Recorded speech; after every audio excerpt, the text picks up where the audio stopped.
I've always had a soft spot for the old Victorian mail system, which was so good that in central London you had 8 deliveries of mail a day. You can more or less hold a conversation by letter. And the Victorians loved the mail. It completely changed their world.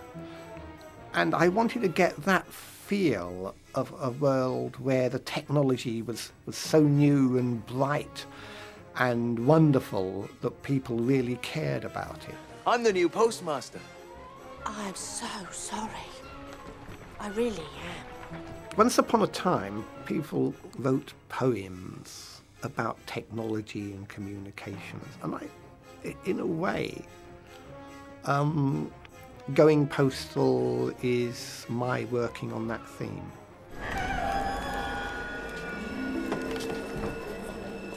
I have to admit that I never ever sit down and plan a novel.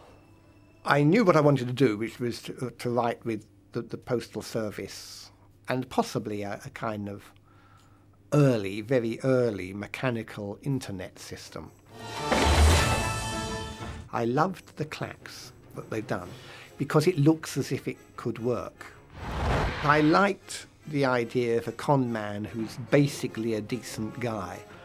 And I created him and more or less followed his thoughts. Which just leaves the small matter of your final words. I wasn't actually expecting to die. Very good. We haven't heard that one before. Everybody ready? Not me, not me. Oh, you are a card, sir.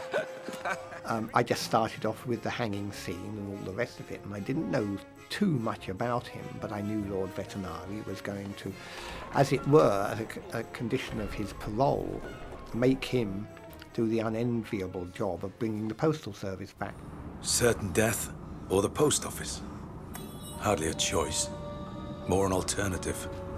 I'd seen enough of the inside of a coffin for one day. The skills that Moist von Lipwig has as a swindler could actually be used to the benefit of all if he became a businessman. I had discovered a foolproof way of creating money from paper. For the con to work, I had to bring the post office back to life so that people would want to buy stamps. It was a con where everyone would win. And then, when I needed her, Adora Bell Dearheart turned up. And I have to say, I love Claire Foy in the part because she's pure noir. You have been a very naughty boy. And you know what happens to naughty boys? The golems I put in because I have been introducing them in the books for some time, and they are a legitimate ancient Jewish, I suppose you could call them monster, but I've kind of domesticated them a bit. I suppose you all think the sun shines out of Lipwig's backside. There was a lot of fun stuff that I had that I wanted to put in, and in effect that's pretty much what Discworld tends to be.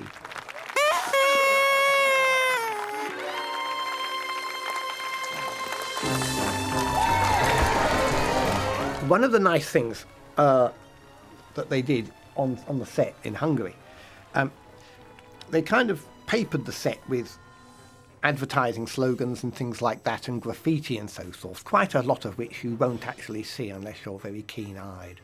And there was one particular poster, and it was about a dilapidatory for troll women because the growth of too much, trolls are kind of stony creatures, too much underarm lichen, and it was great because it was pure. That was a pure Discworld thing. Going Postal is possibly almost prophetic. You know, it's about buying businesses, tearing them down, and I think we should remember where we've been and how we've got here, because if you don't know where you've been and how you got here, you don't know where you're going.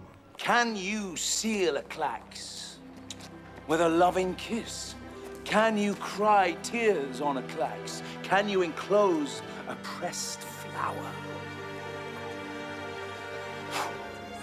So, spread the message far and wide. The post office is back in business!